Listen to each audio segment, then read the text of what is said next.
For decades, science and religion seem to operate in entirely different realities, but as global temperatures rise, these two worlds are colliding. For a long time, the engine of the industrial economy and the sanctuary of the soul appeared to be entirely at odds. During the mid-20th century industrial boom, critics pointed a finger directly at Western Christianity. The core argument was that the faith provided a convenient moral cover for the rapid, unchecked extraction of natural resources. The entire debate traces back to a single word in the book of Genesis. English translations told humanity to take dominion over the earth. For generations, this was widely interpreted as a divine license to conquer, extract, and consume without limit. That specific interpretation is driving a wedge between the pulpit and the pews today. Younger believers, particularly Gen Z, view the climate crisis as a moral failure. When institutions remain silent on the environment, they lose their youngest members. The math is unforgiving. The church is staring down a stark demographic ultimatum: update its relationship with the physical earth, or watch its future generations walk out the door. Look past the declining attendance numbers, and you find a staggering physical footprint.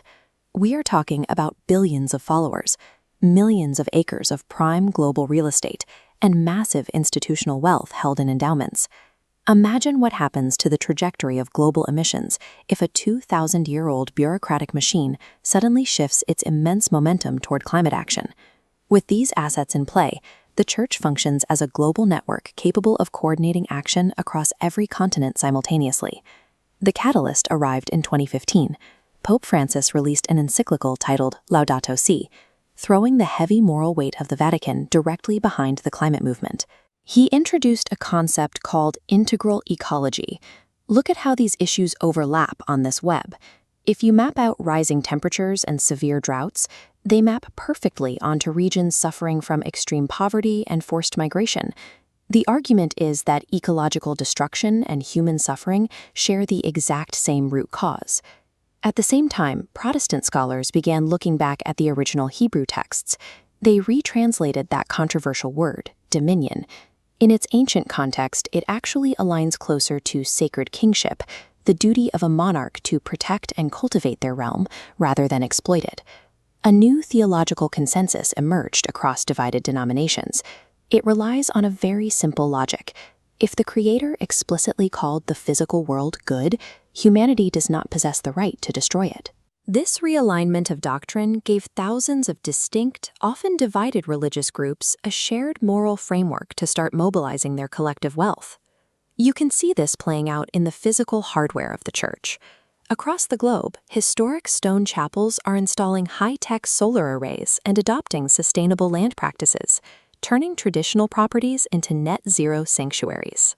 This chart visualizes an even heavier lever: institutional wealth. In boardrooms around the world, mainline denominations are engaging in impact investing. They are pulling massive endowment funds out of fossil fuels and redirecting capital straight into renewable energy. By moving billions in a coordinated push, they send a blunt message to Wall Street: profiting from environmental destruction is a moral failure. The wealth transfer extends across borders. Wealthy Western congregations are framing adaptation payments to the Global South as a direct settling of accounts for the decades of emissions that fueled Western prosperity at the expense of the global climate. The institutional church is evolving into a heavily funded, decentralized action network with the ability to exert direct pressure on global markets. But a transition of this size creates friction. Consider the massive congregations located in oil-rich regions, often called Petro-Churches.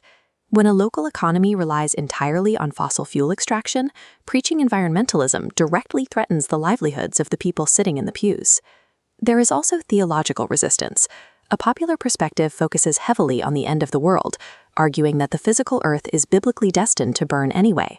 Under that logic, trying to save the environment is a distraction from saving souls.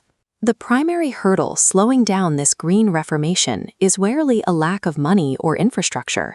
It is the fierce battle between the practical work of stewardship and deeply entrenched political identities. We are watching the death of an ancient philosophy. For centuries, the assumption was that the spiritual realm was pure and the physical earth was merely a disposable staging ground. Now, those two spheres are merging back into one. When the physical earth is viewed as sacred, every action carries moral weight. Swapping out a light bulb, composting food waste, or actively protesting a new pipeline transforms from a secular chore into a deliberate act of worship. By looking backward, an ancient institution is finding its path forward. It is returning to its agrarian roots, recognizing that the earliest instruction humanity ever received was simply to tend the garden. By linking carbon emissions to moral conduct, this movement provides a spiritual motive for rapid lifestyle shifts. In thousands of parishes, believers are beginning to treat the climate crisis as a visible symptom of a deeper crisis within the human spirit.